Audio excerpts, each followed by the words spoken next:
Hi hello guys, welcome back to our channel. நம்ம வந்து இன்றைக்கி பார்த்திங்கன்னா one day delivery boy challenge தான் எடுத்திருக்கோம். நம்ம வீடியோ சப்ஸ்கிரைப் பண்ணாதவங்க சப்ஸ்கிரைப் பண்ணிக்கோங்க. என்னடா கேபிள் கனெக்ஷன் மாதிரி கேட்டு வாங்குறான். இந்த ஒரு நாள் மட்டும் தான் நம்ம டெலிவரி பாயை வேலை பார்க்க போகிறோம்.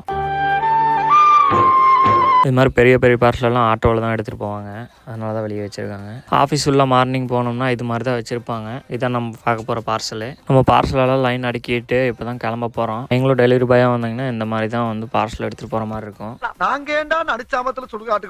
மொத்தமாக பார்த்தீங்கன்னா நான் 120 பார்சல் மேலே எடுத்துகிட்டு போகிறேன். கம்பெனிக்கு வரும்போதே பார்த்தீங்கன்னா லேட் ஆயிடுச்சு ஃபுல்லாமே. அதான் வெயிட் பண்ணி கால் பண்ணேன், காலும் போகல. சரியான சம்பவம் பண்ணிச்சு ஃபோனு. நான் இங்கே மனசு வருத்தத்தில் சிங்க் ஆகாமையாக இருந்துச்சு அந்த ஆப்பு. அதனால் லைன் எல்லாம் அடக்கி வச்சிட்டேன். நம்ம கொரியர் மட்டும் இருக்காது, மீஷோவும் இருக்கும் பக்கத்துலேயே. கஸ்டமர் யாராவது வருவாங்களான்னு பார்த்தேன், கஸ்டமர் இன்னும் வரவே இல்லை. டோட்டல் ஏர்னிங்ஸும் டெலிவரி எவ்வளோன்னு போட்டிருக்கேன் பார்த்துக்குங்க. நெக்ஸ்ட் வீடியோவில் பார்ப்போம் காய்ஸ்.